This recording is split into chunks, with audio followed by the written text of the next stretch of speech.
علیہم ماذا تفقدون۔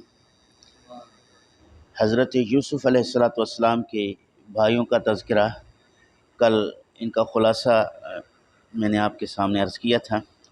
کہ اب قرآن کریم کی آیات سے ان کی تفصیل بیان ہو رہا ہے کہ پھر جب ان کو ان کا سامان مہیا کر دیا گیا،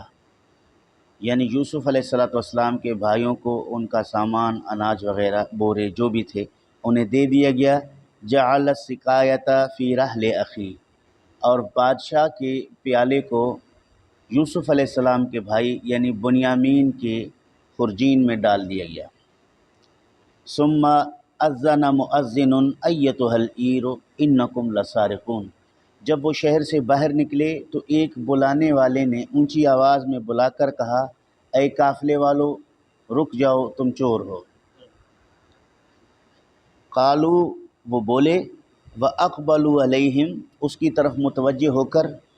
ماذا تفقدون، تم نے کیا چیز گم کر دیا جس کا الزام ہم پہ لگا رہے ہو، یعنی بادشاہ کے محل میں سے کون سی چیز گم ہو گئی، غائب ہو گئی، جس کی وجہ سے تم ہمیں چور کہہ رہے ہو۔ قالو نفقد صواع الملک ولمن جاء به حمل بعیر وانا به زعیم، انہوں نے بولا کہ بادشاہ کا وہ خصوصی پیالہ جس میں وہ پانی پیا کرتا تھا وہ نہیں مل رہا، اگر تم میں سے کسی کے پاس وہ پیالہ ہے تو وہ پیالہ ہمیں دے دے، ہم اس کے بدلے میں بطور انعام کے ایک اونٹ اناج کا دے دیں گے۔ اور انہوں نے کہا وَأَنَا بِهِ زعیم، جو اس سیکورٹری میں، ان لوگوں میں جو بادشاہ کے سپاہیوں میں خاص آدمی تھا، اس نے کہا کہ میں اس چیز کا ضامن ہوں، ذمہ دار ہوں کہ تم اگر پیالہ مجھے خود دو گے تو اس کے بدلے میں تمہیں ایک اونٹ اناج کا دیا جائے گا، اور یہ اس کی ذمہ داری میں لے رہا ہوں۔ قالوا تاللہ لقد علمتم ما جئنا لنفسد فی الارض وما کننا سارقین، وہ بولے اللہ کی قسم تم جانتے ہو کہ ہم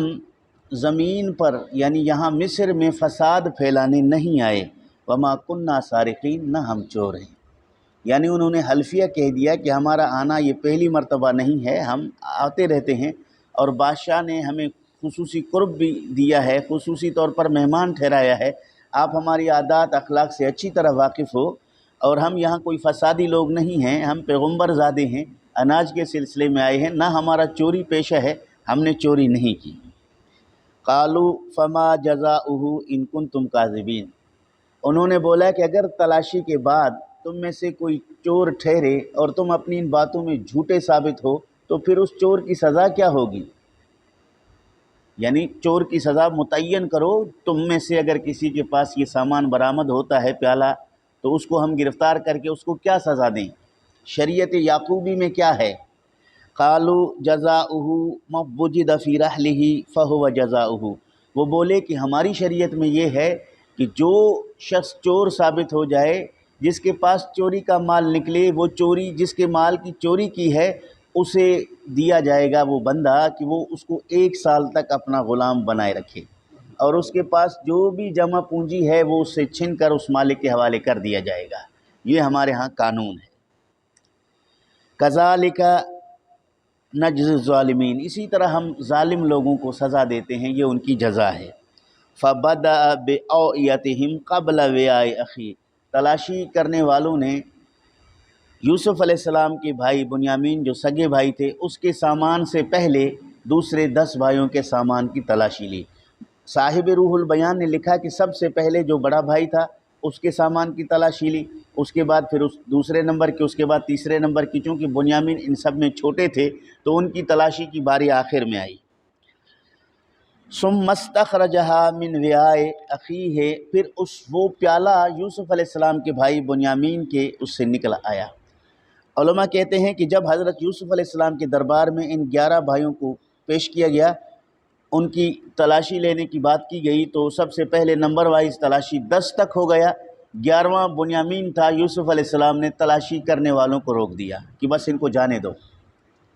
ان کے پاس چوری کا سامان نہیں ہے، ان کو جانے دو۔ وہ 10 بھائیوں نے شور مچا دیا،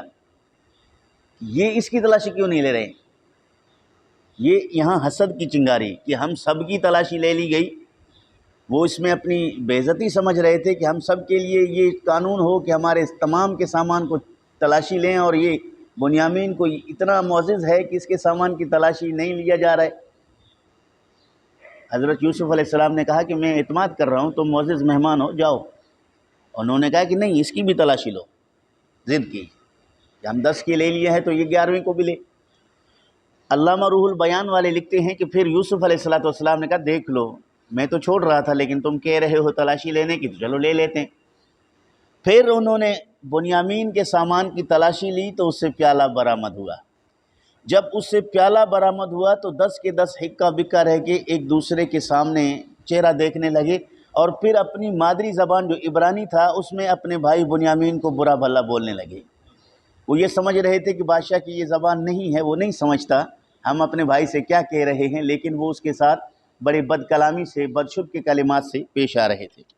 اور ساتھ میں اللہ رب العالمین نے اس پوزیشن کو واضح کیا، کذالک کدنا لیوسف، ہم نے یوسف علیہ السلام کے دل میں یہ بات ڈال دی، یعنی یوسف علیہ السلام نے خود سے یہ کام نہیں کیا ہیلا والا، یہ ہم نے اس کے دل میں بات ڈال دی، ہمارے اس وحی کے مطابق اس نے کیا۔ ما کان لیاخذ اخاہ فی دین الملک، چونکہ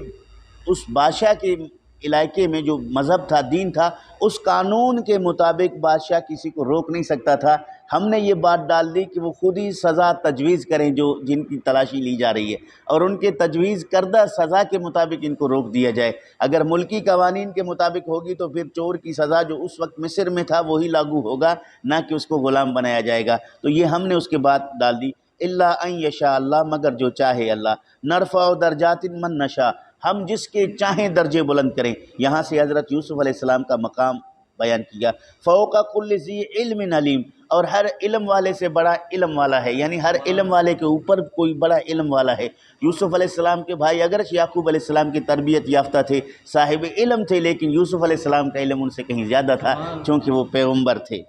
قالوا ان یسرق فقد سرق اخ له من قبل، وہ سب کے سب بولے کہ اس میں کون سی بڑی بات ہے، اس کے بھائی یوسف نے بھی پہلے چوری کی تھی بچپن میں۔ یوسف علیہ السلام کے سامنے اتنے دلیری اور جرأت سے کہہ رہے ہیں کہ یہ دونوں بھائی ایک ماں کے ہیں نا، اس کے پہلے والے بھائی نے بھی چوری کی تھی، یہ بھی اسی عادت میں مجبور ہو کر چوری کیا ہے، ہمیں کچھ پتہ نہیں، ہم اس کے ساتھ شامل نہیں ہیں، یعنی اپنے آپ کو کہا کہ ہم ان کے ساتھ چوری میں ملوث نہیں ہیں، یہ ہیں ہی چور، اس کے پہلے بھائی نے بھی چوری کی ہے اور اس نے بھی ایسا کیا ہے۔ قرآن فرماتا ہے فَأَسَرَّهَا يُوسُفُ فِي نَفْسِهِ، حضرت یوسف علیہ السلام نے اس بات کو اپنے دل میں رکھ لیا، یعنی ظاہر نہیں کیا کہ تم کیا کہہ رہے ہو یوسف میں ہوں، حالانکہ فطری طور پہ بندے کو غصہ آتا ہے، غصہ آنے کے باوجود اس کو ضبط کر لیا، کنٹرول کر لیا، پوری بات یہاں سن کر سمجھ لیا۔ یہاں سے پتہ چلا کہ حاکم وقت کو، قاضی کو اور بڑے آدمی کو فوراً جذباتی، جلالی اور اپنی طاقت استعمال نہیں کرنا چاہیے، بلکہ تحمل، بردباری سے اگلے آدمی کو مکمل بات کرنے کا موقع دینا چاہیے، فوراً سر قلم کر دو، ایسا نہیں ہونا چاہیے جو پیغمبر نے یہاں پہ کیا۔ وَلَمْ يُبْدِهَا لَهُمْ، اور ان کے سامنے وہ بات ظاہر نہیں کی۔ قَالَ أَنْتُمْ شَرٌّ مَكَانًا، اپنے دل میں کہہ دیا کہ تم بہت بری جگہ پھنسے ہو، دل میں کہا، ظاہری طور پر ان سے کچھ نہیں کہا، دل میں کہا کہ تم بڑے بری جگہ پھنسے ہو۔ وَاللَّهُ أَعْلَمُ بِمَا تَصِفُونَ، اور اللہ رب العالمین جانتا ہے وہ جو تم کہتے ہو۔ یہاں یوسف علیہ السلام کے متعلق انہوں نے چوری کا جو الزام لگا دیا کہ ان کے بھائی یوسف علیہ السلام نے چوری کی ہے، صاحب روح البیان نے یہاں کہا کہ یوسف علیہ السلام نے بچپن میں کسی بت پرست کے بت کو چپکے سے اٹھا کر باہر لے جا کر توڑ دیا، اس نیت سے کہ یہ بت جو ہے اس کی پوجا نہ کی جائے، یہ شرک ہے، اور شرک پیغمبر کی طبیعت میں، فطرت میں نہیں ہے، اس نے اس کو برداشت نہیں کیا، اور جس کا یہ بت تھا اس سے چھپا کے اس کو اٹھا کر لے گیا، تو بھائیوں نے اس کو چوری کا الزام دے دیا، حالانکہ یہ چوری نہیں ہے، یہ ابراہیم علیہ السلام کی سنت ہے۔ وہ سارے عید منانے چلے گئے، ابراہیم علیہ السلام چپکے سے جا کے ان کے بت توڑ دیا، تو یہ پیغمبر کا طریقہ تھا۔ یوسف علیہ السلام چونکہ ان کے پڑپوتا تھے، اس نے بھی وہی کام کیا، بت کو اٹھا کر توڑ دیا، تو یہ بات جو ان بات بھائیوں کے علم میں تھی، تو انہوں نے کہا کہ یوسف علیہ السلام نے بھی پہلے چوری کی ہے، اسی طرح اس نے بھی چوری کی ہے، تو حضرت یوسف علیہ السلام نے ساری بات جو ہے اپنے دل میں رکھ کر انہیں کچھ نہ کہا، بلکہ حضرت بنیامین کو ان کے سامنے بطور غلام کے اپنے پاس ٹھہرا لیا، اور انہیں کہا کہ اب تم جا سکتے ہو، جاؤ۔ تو ان میں سے اگلی آیت قالو یا ایتھا العزیز، ان میں سے ایک وہ بولنے لگے کہ اے بادشاہ، ان لہو ابن شیخن کبیرہ، اس کا باپ بوڑھا ہے، شیخ ہے، فخذ احدنا مکانہ، اس کی جگہ ہم میں سے کسی کو رکھ لو،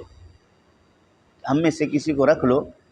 انا نراک من المحسنین، ہم آپ کو بڑا نیکوکار سمجھ رہے ہیں، محسن سمجھ رہے ہیں، آپ ہم پہ یہ احسان کرو کہ ہم میں سے کسی ایک کو رکھ لو اور اس کو جانے دو۔ اس کی وجہ سے باپ جو ہے پریشان ہوگا۔ قال معاذ اللہ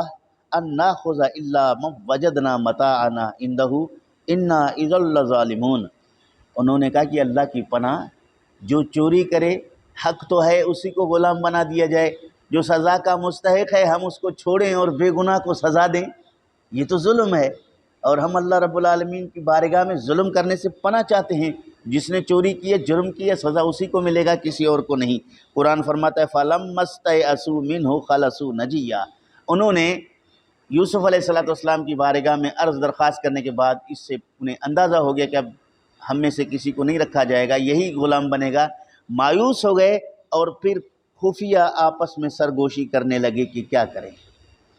تو یہ بادشاہ تو اسی کو ہی رکھ رہا ہے۔ قرآن مجید نے سرگوشی کے بعد پھر ان کے حالات کو بیان کیا، جو یوسف علیہ السلام کے پاس چھوڑ کر اپنے والد یعقوب علیہ السلام کے پاس یہ جاتے ہیں، اس کو انشاءاللہ العزیز کل عرض کریں گے۔ اس سے یہ پتہ چلا کہ بوقت حیلہ کسی حقیقت کو پانے کے لیے قاضی یا حاکم وقت کو حکمت اور تدبیر سے کوئی کام سر انجام دینے کی ضرورت پڑے تو اس کو شرعاً اجازت ہے، اس پر جھوٹ یا مکر یا فریب کا جو ہے الزام نہیں لگایا جائے گا، اس پر وہ حکم لاگو نہیں ہوگا، چونکہ وہ حقیقت حال کو پہنچنے کے لیے، کسی مقام اور مرتبے کو پانے کے لیے یہ ساری چیزوں کی شریعت نے اجازت دی۔ یہاں وہ حیلہ ہے کہ اپنے والد کو، اپنے بھائیوں کو اپنے پاس بلانے کے لیے یوسف علیہ السلام نے سب سے پہلے بنیامین کو غلام بنا کر اپنے پاس رکھے، تاکہ یہ آگے چل کر وہ راستہ صاف ہو اور پھر یہ مقام جو ہے اپنے منزل مقصود تک پہنچ جائے۔ اللہ تعالی عمل کی توفیق نصیب فرمائے۔